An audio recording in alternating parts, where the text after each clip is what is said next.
Hello, Bulldogs. I'm WJAB TV student sports reporter Cameron Harris, here with an exclusive interview with first-year head coach of the men's basketball team, Otis Hughley. How you doing today, Coach? Hey, Cam. How you doing, buddy? I'm doing good. Thanks for asking. So, Coach, it's been almost 7 months since the announcement of your hire here. And with the season slowly approaching, what are you looking forward to for the 2022-23 season? Well, just trying to discover who our guys are. You know, everyone else in the league has been here several years except for God, Alabama State, myself, maybe one other. But everyone has had a chance to recruit, evaluate, oh no, I need this piece, I need that piece, I need to change this piece. We haven't begun that process yet. We don't know. So until we get to there, it's really hard to say definitively what we're looking at. But I'm excited about the start that we're off to and the commitment and energy that the guys are giving. And it's going to be real interesting to see how this team grows together. So with the announcement of your hire, we had several transfer players come to the school as well right after you came along. And with a bunch of players with all sizes, that allows for versatility on both ends of the court. So what are you looking for to expect on the offensive, but also the defensive end of the floor?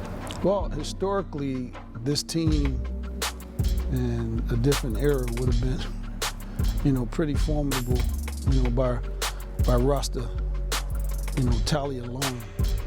But the league has improved immensely with the influx of a lot of PWI and, you know, Power 5 coaches. And so the talent, along with the portable, in tandem with the COVID giving an extra year, has made the league even tougher. You know, with Texas Southern beating Oregon and Bradley on the road. Now, this is schools that paid them. They didn't pay them to beat them. And then last year they beat Florida at Florida. And what is it, Prairie View or Alcorn still gave Texas A&M a tough time in the NIT last year. So the league has improved from, you know, what it was in the day when Van Pettaway went from Division II to Division I to what it is now. Wow, this team would really have to scratch and claw just to come up with a W in this league today. So the first year is always tough, but we're still excited about the possibility of getting off to a pretty decent start. So looking at your coaching history, you've gone from coaching 4-time NBA All-Star DeMarcus Cousins in high school to leading the women's Nigerian national team to 3 Afro basketball championships to even coaching at the NBA level. So what led to your decision to come to Alabama A&M? Van Pettaway, Ben Jobe, John McClendon, who worked for Dr. Naismith, who is also the inventor of the game. So there's a direct lineage from Dr. Naismith to me through John McClendon, Ben Jobe, Van Pettaway, and now myself. So I've always wanted to come to a school that was personal. My family graduated from an HBCU. My dad, mom grew up in that community down in Montgomery, you know, that other place.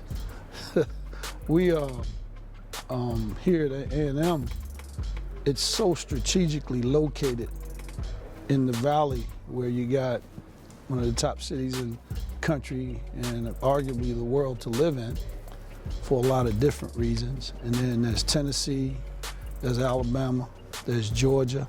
You still got access to Mississippi and even New Orleans and the Carolinas. So recruiting-wise, you can really do an unbelievable job going any direction and even staying home.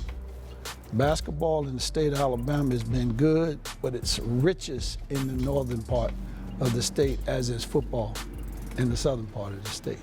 So being strategically located in tandem with the rich history and the possibilities of, man, really getting off to an unexpected run in the tenure that I'm here, man, I'm excited about that possibility. What better place than here? If not us, then who? If not now, then when? Not here, then where? Why not us? Why not now? Why not here? So with you already having some experience in the SWAC region, what's some advice or tips you're going to use from your past experience to have you prepare for each game coming into the upcoming season? Well, just be real solid in the fundamentals. You know, don't negotiate those. Play the game solid the right way and play with a fierce intensity, defensive integrity and discipline, and play as well as you can to have as much fun as you can playing the game the right way. And I'm hoping that this is a culture that we build that'll last until basketball is really, truly respected here, and that we become Huntsville's Division I basketball program, the Division I basketball program. Because we're the only one in the city, but I don't think the city's put his arm around us like it should, and we're hoping to make sure we commandeer just more than interest, but mobilize support that's unparalleled historically.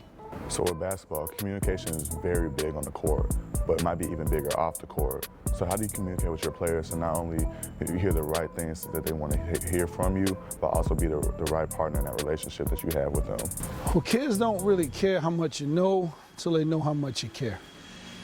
And once you get through all the noise that the world is bombarding them with things that don't really matter, that they're made to matter on social media, or they're made to matter, just in this time that we live in, hopefully you can give them some things that can carry them for the next 50 years of their life. Things that'll help them be good fathers, good husbands, good parents, good community members, good church members, productive citizens in their community. And if you, life on life, you meet them right where they are, but you give them the things that they really need, and you tell them what they need to hear, not what they want to hear. And you be there in the gap with them and tell them the truth. And that truth will set them free to be the best version of themselves. And that's what we hope, that we're raising young men to be those kind of folks that come out from here, that have in the past, that's doing it now, like yourself, and will continue to do it from this point on via the basketball program. So even a coach with much experience that you possess, you started somewhere where you were learning from somebody else. So if there's one thing your players can learn from you and apply it to themselves for the rest of their lives, what's the one thing you want them to remember from you? Humble. Be humble, find the right thing to do where you are, and become great at it. I think it's that simple. Find the right things to do, and man, really give it, sell out, surrender to it, and become as good as you can at being that guy that tries to do the right thing as much as you can. I think you'll err on the side of caution, and you'll come out on top more than you will otherwise. Well, Coach, I thank you for taking time out your schedule to come sit down with us today, and good luck to you and the team on the upcoming season. Appreciate it, Ken. No, thank you. I'm Cameron Harris, student sports reporter with WJAB TV with your Bulldog Media.